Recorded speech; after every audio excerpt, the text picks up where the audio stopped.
হইচই সময় চ্যানেলে সকলকে স্বাগত। গরমের দুপুরে যদি এইভাবে কাঁচা আম দিয়ে রুই মাছের টক রান্না করা হয় তাহলে কিন্তু গরম ভাতে দারুণ তৃপ্তিদায়ক লাগে। আশা করি আজকের এই রুই মাছের রেসিপি আপনাদের সকলের ভালো লাগবে। রেসিপিটি ভালো লাগলে লাইক, শেয়ার আর কমেন্ট করতে কিন্তু ভুলবেন না। আর নতুন হয়ে থাকলে অবশ্যই চ্যানেলটিকে সাবস্ক্রাইব করে নেওয়ারও অনুরোধ রইল। আমরা গরমকালে কিন্তু সবাই একটু পাতলা রিচ কম জাতীয় খাবারই খেতে ভালোবাসি। তার মধ্যে কিন্তু এইভাবে যদি আপনারা মাছের টক রান্না করে থাকেন তাহলে দেখবেন খুবই ভালো লাগছে। তাহলে চলুন দেখে নেওয়া যাক আজকের এই মাছের রেসিপি। প্রথমেই আমি এখানে বেশ কিছু রুই মাছের পিস নিয়েছি।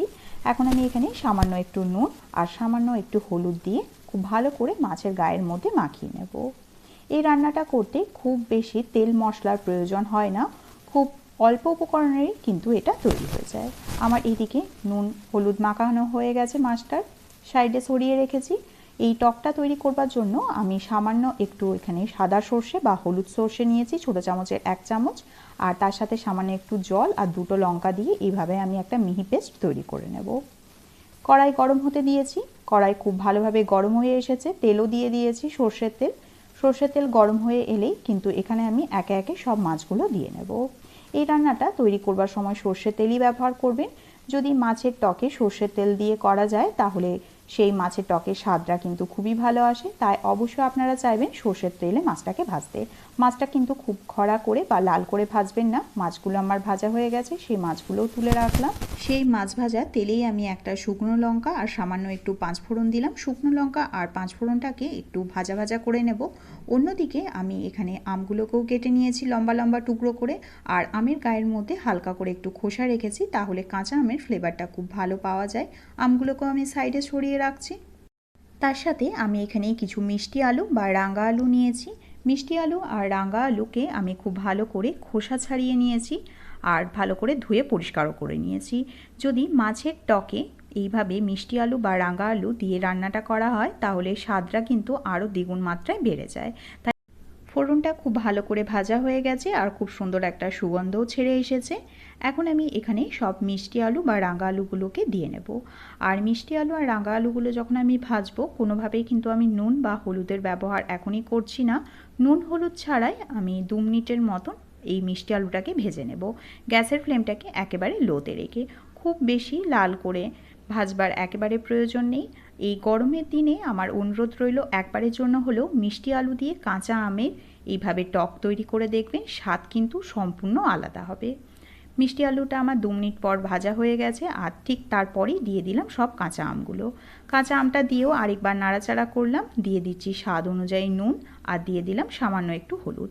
তবে মাছের টকে যখনই আপনারা আম দিয়ে বা তেঁতুল দিয়ে রান্না করবেন তখন দেখবেন নুনটা একটু বেশি মাত্রায় লাগে, তাই নুনটা অবশ্যই আপনারা একটু বুঝেই ব্যবহার করবেন। আমি এখানে বড় চামচের 1 চামচ পরিমাণে নুনের ব্যবহার করেছি। নুন হলুদ দিয়ে আবারও আমি 3 থেকে 4 মিনিটের মতন খুব ভালো করে ভেজে নিয়েছি। আমার ভাজা হয়ে গেছে 2 থেকে 3 মিনিটের মতন। এবার এখানে আমি দিয়ে দিচ্ছি জল। আমি এখানে বড় গ্লাসের 1 গ্লাস পরিমাণে জলের ব্যবহার করব, যাতে আমটা আর আলুটা খুব ভালোভাবে সেদ্ধ হয়ে যায়।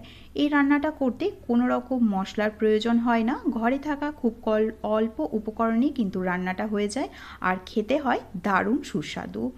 আমার অনুরোধ রইল এই গরমের দিনে যখন কোনো কিছুই খেতে মন চাইবে না তখন একবারের জন্য হলেও এইভাবে মাছের টক আপনারা রান্না করে দেখতে পারেন। বাড়ির ছোট থেকে বড় সকলেরই কিন্তু খুবই ভালো লাগবে। এখন আমি ঢাকা দিয়ে 5 মিনিটের মতন ফুটিয়ে নিয়েছি। 5 মিনিট হয়ে গেছে, আমি ঢাকাটাও খুলে নিয়েছি আর দেখুন আমার আমটা সেদ্ধ হয়ে গেছে। আর একটা আলুকে আমি একবার চেক করে নিচ্ছি, খুন্তির সাহায্যে কিন্তু খুব সহজেই এইভাবে 2 টুকরো করা যাচ্ছে, তার মানে বুঝে নিতে হবে আমার আলুটাও কিন্তু সেদ্ধ হয়ে গেছে। ঠিক এই অবস্থাতেই আমি গ্যাসের ফ্লেমটাকে মিডিয়াম টু লোতে রেখে আমি 1 চামচ দিয়ে দিচ্ছি ভাজা মশলা। এখানে জিরে, ধনে আর শুকনো লঙ্কাকে কাঠখড়াইয়ে ভেজে গুঁড়ো করে নিয়েছিলাম, সেইটা দিয়ে দিলাম। আর আগের থেকে যে সর্ষে আর লঙ্কাটাকে ভিজিয়ে রেখেছিলাম জলে, সেটারও একটা পেস্ট তৈরি করে নিয়েছিলাম, সেটাও দিয়ে দিলাম। অবশ্যই মাছের টক যখন তৈরি করবেন চেষ্টা করবেন সাদা সর্ষে বা হলুদ সর্ষেটা ব্যবহার করতে। দিয়ে দিলাম স্বাদ অনুযায়ী 2টো চেরা কাঁচা লঙ্কা, তাহলে কিন্তু খুব সুন্দর একটা ফ্লেভার আসে। আর স্বাদটাকে ব্যালেন্স করবার জন্য দিয়ে দিয়েছি 1 চামচ পরিমাণে চিনি। খুব ভালো করে ফুটিয়ে নিয়েছি। তারপর আমি গ্যাসের ফ্লেমটাকে একেবারে লোতে রেখে সব মাছগুলোকে দিয়ে দিলাম। মাছগুলোকে দিয়ে খুব ভালো করে আমি মাছের টকের মধ্যে এইভাবে ডুবিয়ে দিচ্ছি। আর মাছেরগুলোকে দেওয়ার পর খুব ভালো করে মাছের টকের মধ্যে ডুবিয়ে ওপর থেকে সামান্য একটু কাঁচা সর্ষের তেল দিয়ে দিতে হবে, তাহলে কিন্তু খুব সুন্দর একটা স্বাদ ঝাঁঝ দুটোই আসে। দিয়ে আরও আমি 2 থেকে 3 মিনিটের জন্য এইভাবে টকের মধ্যে মাছগুলোকে ফুটিয়ে নিলাম। তাহলেই কিন্তু তৈরি হয়ে যাবে দারুণ স্বাদের মাছের টকের রেসিপি। আশা করি আজকের এই সুস্বাদু মাছের টকের রেসিপি আপনাদের সকলের ভালো লেগেছে। আমার অনুরোধ রইল, গরমের দিনে যখন ঝোল ঝাল বা অন্য কোনো সবজি তরকারি খেতে ইচ্ছে যায় না, তখন একবারের জন্য হলেও এইভাবে গরমের দিনে দুপুরবেলা ভাতের সাথে আপনারা মাছের টক রান্না করে দেখতে পারেন। আশা করি বাড়ির ছোট থেকে বড় সকলেরই কিন্তু খুবই ভালো লাগবে। আর এটা গরম ভাতে কিন্তু খুবই তৃপ্তিদায়ক। রেসিপিটি যদি ভালো লেগে থাকে তাহলে অবশ্যই লাইক, শেয়ার আর কমেন্ট করে জানাতে ভুলবেন না। আর নতুন হয়ে থাকলে অবশ্যই চ্যানেলটিকে সাবস্ক্রাইব করে নেওয়ারও অনুরোধ রইল। তাহলে আর দেরি না করে এই গরমের দুপুরে ঝটপট বানিয়ে ফেলুন মাছের টক। ভালো থাকবেন, সুস্থ থাকবেন। দেখা হচ্ছে আরও এক অন্য কোনো রেসিপির সাথে অন্য কোনো দিন। অসংখ্য ধন্যবাদ।